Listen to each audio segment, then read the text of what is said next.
Hello दोस्तों, आपका स्वागत है स्कॉलर एलाइट में। अगर आप ये वीडियो पहली बार देख रहे हैं तो आपसे रिक्वेस्ट है कि आप सबसे पहले चैनल को सब्सक्राइब कर लें, फिर वीडियो को देखें। उसके बाद वीडियो देखने के बाद आप उसको लाइक करें, उस पर आप कमेंट कर सकते हैं अपने सजेशंस, सुझाव जो आपको देना हो, और अपने दोस्तों के साथ ज़रूर उसको बांटिए। तो जैसा कि ये वर्ल्ड जियोग्राफी चल रही है तो उसका पार्ट 1 अपलोड हो चुका है, ये आपका पार्ट 2 है, जिसके अंतर्गत आज जो हम बात करेंगे अफ्रीका महाद्वीप की हम बात करेंगे। एशिया महाद्वीप जो है हमने पढ़ लिया है, उसमें जो मोस्ट आईएमपी फैक्ट्स थे वो मैंने आपको बता दिया है, और यहाँ पे मैं आज आपको जो है अफ्रीका महाद्वीप के बारे में बताऊंगा। इसमें भी जो बहुत ही इंपॉर्टेंट है, जो एग्जाम में आते हैं, उसके बारे में हम बात करेंगे। तो जितना संभव हो सका है मैंने उतनी जानकारी यहाँ पे इकट्ठी की है, जो कि बहुत ही आईएमपी है, वो यहाँ पे मैंने जो है इकट्ठी करके रखी है। तो चलिए हम स्टार्ट करते हैं अपने अफ्रीका महाद्वीप को आज। चलिए, तो महाद्वीप में आज का जो महाद्वीप है वो है अफ्रीका महाद्वीप। ये आप मैप में देख सकते हैं अफ्रीका महाद्वीप। इसमें उसके देश के जो आपको दिख जाएंगे, जैसे कि यहाँ पे ये आपको साउथ अफ्रीका दिख रहा है आपको, है ना। तो ये सूडान हो गया आपका, है ना। इस टाइप से ये आपको पूरे ये लीबिया, इजिप्ट, चाड, ठीक है, तो ये सब आपको दिख जाएंगे। तो ये मैप है इसका। अब जो मुख्य तथ्य हैं उनके बारे में हम डिस्कस करते हैं। तो सबसे पहले हम बात कर लेते हैं कि विश्व का दूसरा सबसे बड़ा महाद्वीप है ये। फर्स्ट नंबर का कौन था? फर्स्ट नंबर का हमने देखा था एशिया महाद्वीप, और ये है आपका विश्व का दूसरा सबसे बड़ा महाद्वीप, यानी कि सेकंड नंबर का। अगर इसके क्षेत्रफल की बात करें तो 30.37 मिलियन किलोमीटर स्क्वायर है ये आपका, यह वर्ग किलोमीटर आप इसको बोल सकते हो। तो फर्स्ट नंबर का कौन था? एशिया, और सेकंड नंबर का आ गया आपका अफ्रीका। बात करते हैं अगर स्थलीय की, तो विश्व का लगभग 20.4% जो है ये क्षेत्रफल को कवर करके रखा हुआ है आपका। अब थोड़े इसकी स्थिति की बात कर लेते हैं। तो इसके जो पूर्व में, यानी कि इसका पूर्व कौन सा, इधर वाला, तो पूर्व में क्या है, ये इंडियन ओशियन है, यानी कि हिंद महासागर है। अगर उत्तर की बात करें तो उत्तर में भूमध्य सागर है, तो उत्तर ये हो गया इधर, तो इधर भूमध्य सागर होगा। और उत्तर पूर्व में बात करें तो लाल सागर है, तो उत्तर पूर्व जो है आपका यहाँ पे होगा। जब इसका फुल मैप देखेंगे तो वहां पे आपको लाल सागर भी दिखेगा। तथा पश्चिम में अटलांटिक जो है आपका ओशियन है, तो इधर जो है ये अटलांटिक ओशियन आपका हो जाएगा। बात करते हैं अगले पॉइंट की, जो कि मोस्ट आईएमपी है, बहुत ही एग्जामों में ये पूछ चुका है। तो विश्व का एकमात्र महाद्वीप जिससे होकर तीनों रेखाएं गुजरती हैं, जैसे कि विषुवत रेखा, मकर रेखा। तो ये जो जितनी भी ये तीनों रेखाएं, कर्क रेखा, विषुवत रेखा और मकर रेखा, ये तीनों रेखाएं जो हैं इस महाद्वीप से होके गुजरती हैं। तो ये सिर्फ एक महाद्वीप ऐसा है जहां पे तीनों रेखाएं जो हैं आपकी होकर गुजरती हैं।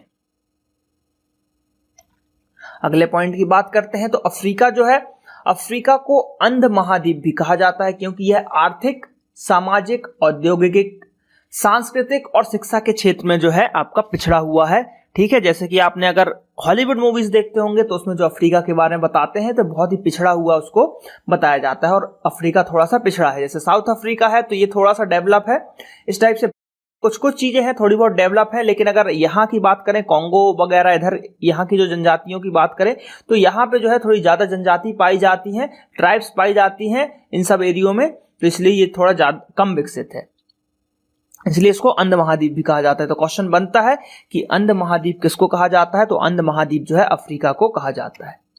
चलिए बात करते हैं जल संधि की। यहाँ पे कुछ जल संधि देख लेते हैं। तो जल संधि की अगर हम बात करते हैं तो इस मैप में आपको एक जल संधि दिखाई देगी जो कि यहां पे होगी। तो उसका नाम देखते हैं हम, जिब्राल्टर जल संधि। मोस्ट आईएमपी क्वेश्चन, जिब्राल्टर जल संधि। तो ये जल संधि आपको यहां पे मिलेगी। तो यहां पे आप देख सकते हैं कि ये स्पेन है और ये मोरक्को है। तो क्वेश्चन यही बनता है कि स्पेन को मोरक्को से कौन अलग करता है? तो जिब्राल्टर जल संधि। अगर इसको बात करें कॉन्टिनेंट के व्यू में तो अफ्रीका को यूरोप से अलग करती है। तो जिब्राल्टर जल संधि जो है वो क्या करती है? अफ्रीका को यूरोप से अलग करती है। तो ये आपका एक मोस्ट आईएमपी फैक्ट कवर हो गया यहां पे।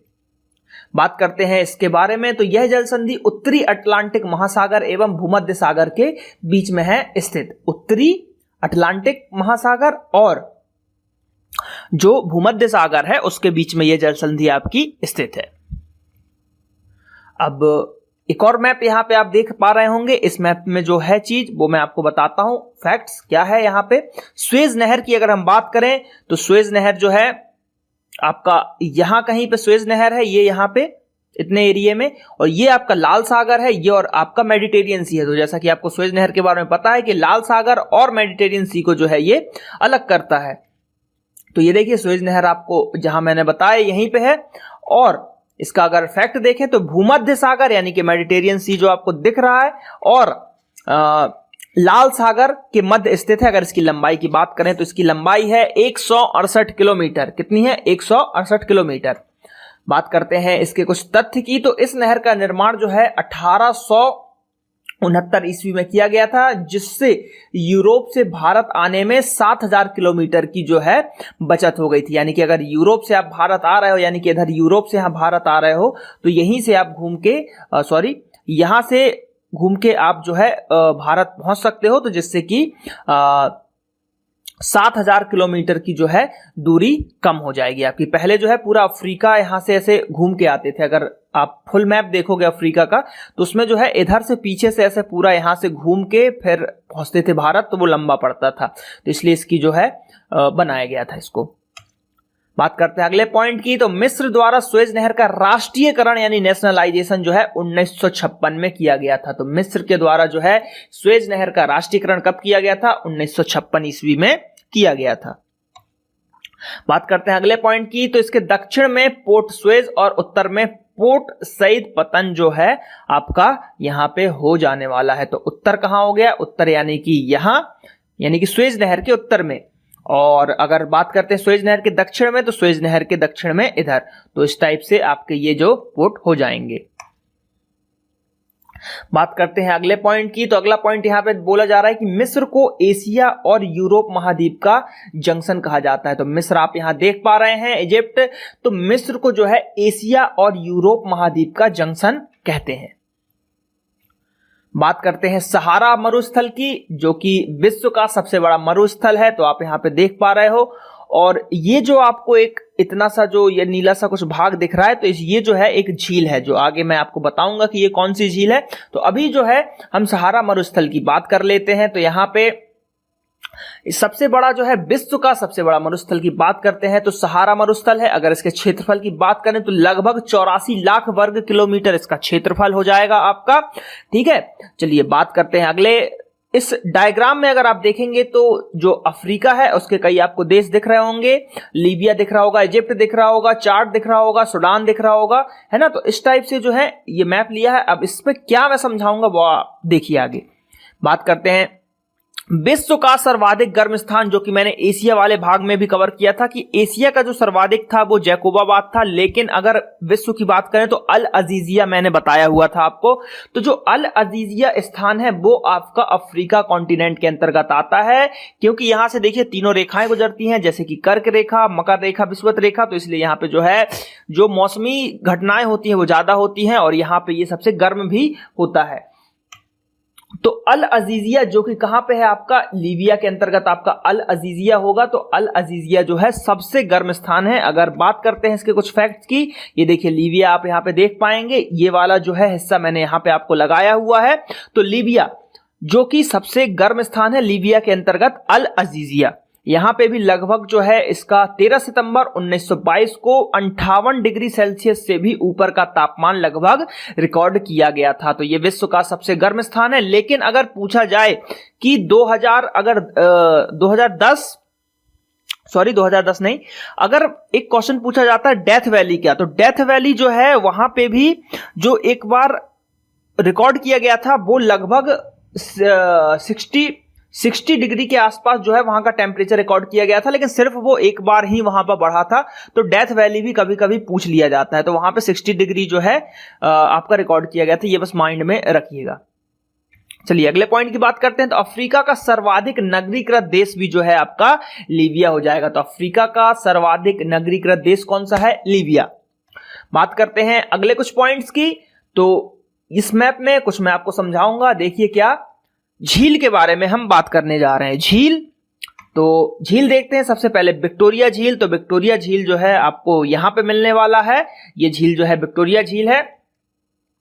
विक्टोरिया झील से ही जो है नील नदी का उद्गम स्थल माना जाता है। तो विक्टोरिया झील अफ्रीका की सबसे बड़ी झील, ये याद रखिएगा, अफ्रीका की सबसे बड़ी झील है, ना कि विश्व की सबसे बड़ी झील है।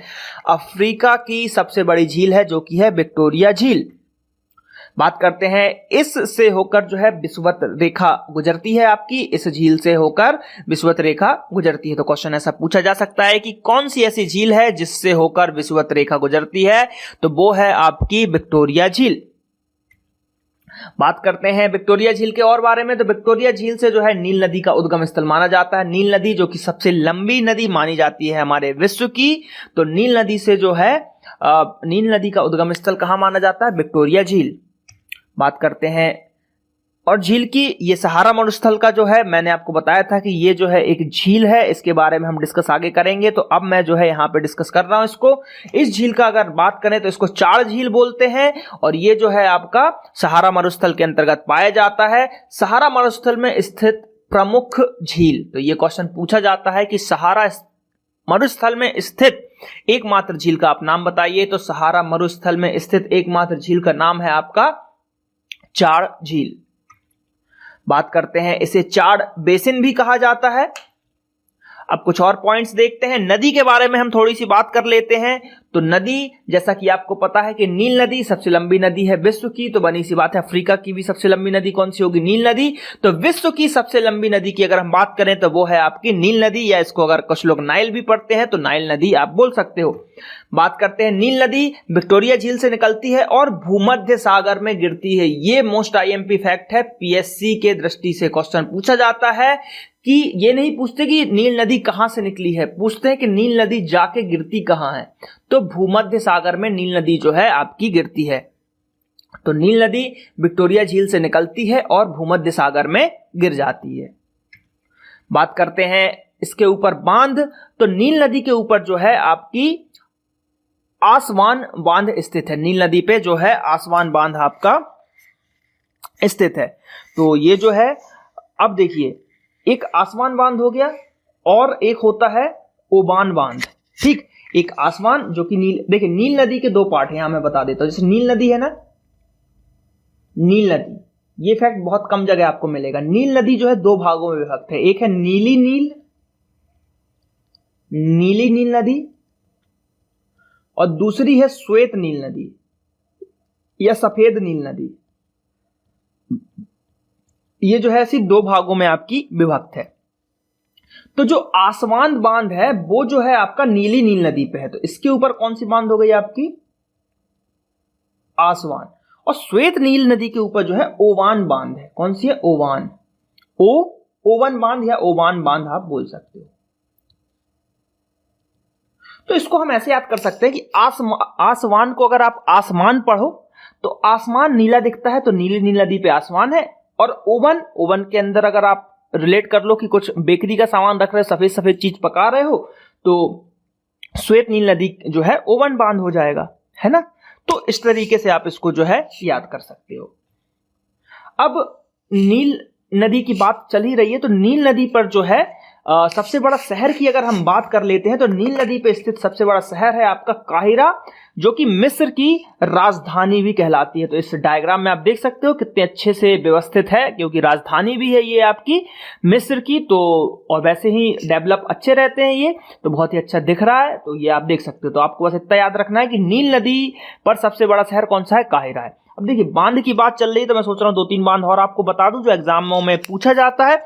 एक है करीबा बांध, याद रखिएगा, करीबा बांध है। तो करीबा बांध जो है किस नदी पे है, तो करीबा बांध है आपका जाम्बेजी नदी पे। जाम्बेजी नदी पे आपका हो जाएगा करीबा बांध। ये क्वेश्चन पूछा जाता है, इसलिए मैं यहां पे बात कर रहा हूं। अब एक और बांध की बात कर लेता हूं, उसको बोलते हैं कैंजी बांध या कैची से याद रख सकते हैं, कैंजी बांध। ये कौन सी नदी पे है, ये है आपकी नाइजर नदी पे। ये सब नदी जो है अफ्रीका की है, नाइजर नदी, नील नदी, जेम्बेजी नदी, तो नाइजर नदी पे है। तो इसको हम कैंजी को, देखिए ये हो गया आपका पहला, इसको कर लीजिए सेकेंड बांध, इसको कर लीजिए आप थर्ड।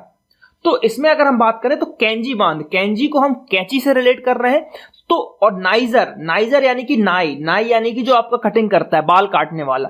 तो बाल काटने वाले के पास आप जाओगे तो कैंची से काटे, तो कैंची बांध नाइजर नदी पे, इस टाइप से आप इसको रिलेट कर सकते हो। तो ये जो है इंपॉर्टेंट था, इसलिए मैंने यहां पे आपको बता दिया। तो आपको क्या क्या याद रखना है, नील नदी पे 2 बांध है, आसमान बांध भी हो जाता है आपका, ओवान बांध भी हो जाता है। फिर उसके बाद जाम्बेजी नदी की अगर बात करें तो वहां पे आपका करीवा बांध हो जाएगा जाम्बेजी नदी पे, और कैंजी की अगर बात करते हैं तो कैंजी पे हो जाएगा आपका नाइजर। कौन सा, नाइजर हो जाएगा आपका कैंजी पे।